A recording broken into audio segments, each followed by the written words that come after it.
ये चैप्टर का आखिरी टॉपिक जिसका नाम है use of graph in analysis. हमारा एनालिसिस करते वक्त ग्राफ कैसे काम आता है ये हम लोग को पढ़ना है। तो analytical chemistry also involves detecting some relation if any between two और more properties of matter under study. तो नॉर्मली क्या होता है, हम लोग जब भी स्टडी करते हैं तो उसके अकॉर्डिंगली हम लोग को क्या करना होता है फ्रेंड्स, हम लोग को मैटर अंडर स्टडी हम लोग को करना होता है। And one of the classic example in the relation between temperature and volume of A given amount of gas.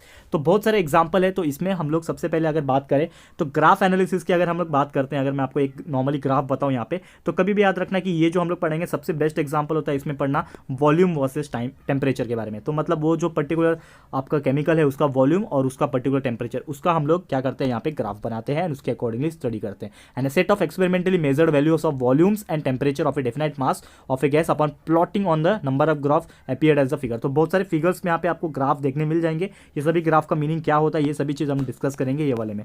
तो सबसे पहले आपको बता दूं क्या बोला है यहाँ पे, सबसे पहला जो आपका ग्राफ है फिगर 2.2 का ए आप देख पा रहे हो, यहाँ पे जो सबसे पहला ग्राफ है वो हम लोग को बता रहा है कि कैसे हमारा टेम्परेचर एंड वॉल्यूम का ग्राफ यहाँ पे प्लॉट किया हुआ है। तो आप देख सकते हैं यहाँ पे एक ग्राफ है, इसमें टेम्परेचर लिखा हुआ है, ये वॉल्यूम लिखा हुआ है एंड यहाँ पे कुछ मॉलिक्यूल्स पार्टिकल्स आपको दिख पा रहे होंगे। तो यहाँ पे क्या कुछ मॉलिक्यूल्स है जो कि टेम्परेचर वर्सेस वॉल्यूम के हिसाब से सेट किए हुए हैं एंड यहाँ पे फ्रीली छोड़े हुए हैं उसको। ये तो आपको पॉइंट नंबर ए मतलब फिगर नंबर ए आपको बता रहा है। ओके, फिगर नंबर 2 की हिसाब से बात करें तो फिगर नंबर 2 में हम क्या करेंगे, ये जो रैंडम पॉइंट्स आपको दिखे थे, ठीक है, फिगर नंबर 2 में क्या करेंगे उसको हम लोग कनेक्ट कर देंगे। जैसा कि रैंडम पॉइंट्स है, जब मैंने इसको कनेक्ट कर दिया तो ये कुछ ऐसा दिखेगा। और ये जो हम लोग को रैंडम पॉइंट है वो हम लोग को क्या बता रहा है दोस्तों, ये हमें बता रहा है कि from this pattern no meaningful result can be detected. क्योंकि ये क्या बता रहा है, एक जिगजैग पैटर्न बता रहा है। आप डायग्राम में भी देखोगे तो यहाँ पे एक जिगजैग पैटर्न बता रहा है जो कि इसका कुछ भी मतलब नहीं निकलता है, ये जिगजैग पैटर्न का कोई भी रिजल्ट नहीं निकलता है, बिकॉज इसमें हो सकता है बहुत से टाइप के क्या हो सकते हैं, एरर हो सकते हैं। ठीक है, since there are too many types of error that occur in many measurements involve in an experiment. जब भी आप एक्सपेरिमेंट करोगे तो इसके अंदर बहुत सारे एरर हो सकते हैं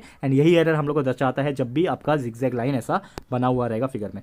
फिगर सी जो है आपका वो क्या बताता है, एक स्मूथ कर्व दिखा रहा है। स्मूथ कर्व मतलब एक स्ट्रेट लाइन आपको दिखा रहा है। ठीक है, इसका मतलब क्या है कि जो हमारा वी है वॉल्यूम जो है वो डायरेक्टली प्रोपोर्शनल टी से। तो इन शॉर्ट यहाँ पे आप बोल सकते हो कि figure shows C shows a smooth curve which may be called as a average curve passing through this points. मतलब ये जो हमारा पॉइंट्स है दोस्तों, यहाँ पे एक स्मूथ कर्व है, स्ट्रेट कर्व है जो हम लोग को यहाँ पे बता रहा है। And in the above example हम लोग क्या बोल सकते हैं, it happens to be straight line and the interference is that v is directly proportional to d. जैसा मैंने बोला कि ये अगर कोई भी ग्राफ में आपको पता होगा कि हम लोग ने साइंस में पढ़ा भी है फ्रेंड्स, आपने 9, 10, 10 में पढ़ा होगा, तो अगर हम लोग कुछ भी टाइम वेलोसिटी का ग्राफ या फिर कुछ भी हम लोग बनाते थे, कभी भी अगर जो ग्राफ है अगर स्ट्रेट बनता था तो इसका मतलब क्या होता था कि जो भी आपका पर्टिकुलर्स रहेंगे, मतलब एक्स एक्सिस पे जो रहेगा वाई एक्सिस पे जो रहेंगे, ये दोनों आपस में क्या होते हैं, डायरेक्टली प्रोपोर्शनल। तो आप इनडायरेक्टली क्या बोल सकते हैं कि जो भी वॉल्यूम रहेगा एंड टेम्परेचर रहेगा ये क्या हो जाएगा, आपस में डायरेक्टली प्रोपोर्शनल हो जाएगा। ठीक है, तो यहाँ पे volume and temperature is directly proportional and हमारा यहाँ पे जो आप देख पा रहे हो while fitting into smooth curve care is taken about the plotted points are evenly distributed about it। तो यहाँ पे जो भी पॉइंट्स है उसके बारे में यहाँ पे देखा भी जाता है and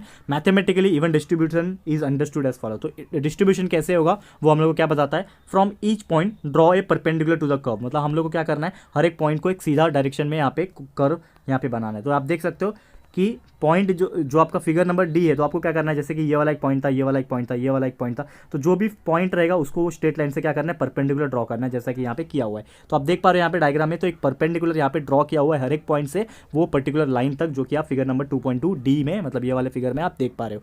and the positive deviations are shown in the red and the negative deviation are shown in the blue. तो जो आपको रेड दिख रहा है यहाँ पे, जैसे कि ऊपर की तरफ जो जाते हुए दिख रहा है आपको, ये पिंक कलर में दिख रहा है, फिर रेड कलर में आप बोल सकते हो दिख रहा है, एंड जो नीचे की तरफ जा रहा है वो ब्लू कलर में दिख रहा है। इसका मतलब जो ऊपर जा रहा है जो रेड है वो पॉजिटिव है, जो नीचे जा रहा है ब्लू हो रहा है वो क्या है, निगेटिव है। And take sum of all the red perpendiculars and all the blue perpendicular separately, if the two sums are equally और nearly equal the curve drawn shows the experiment points in the best possible representation. मतलब हम लोग को यहाँ पे क्या बता रहा है कि हम लोग जब भी सम निकालते हैं तो ये हम लोग को उसका वैल्यू बताता है जो कि हमारा एक्सपेरिमेंटल पॉइंट्स का वैल्यू रहेगा to the best possible representation. And यही था दोस्तों हमारा आज का टॉपिक, जो कि था हमारा use of graph analysis in use of graph in analysis. तो आई होप दोस्तों ये वाला पॉइंट्स आपको समझ में आ गया होगा। मोस्टली एग्जाम में ये वाला चीज़ तो नहीं पूछता आपको एग्जाम में, जो हम लोग ने सबसे ज़्यादा इस पूरे चैप्टर में सबसे ज़्यादा जो इंपॉर्टेंट पॉइंट था वो कॉन्सेंट्रेशन का था, फिर क्वालिटेटिव एंड क्वांटिटेटिव एनालिसिस, स्टोइचियोमेट्रिक, ये सब। तो ये सभी चीज़ आपको ज़्यादा डिटेल में पढ़ना है एंड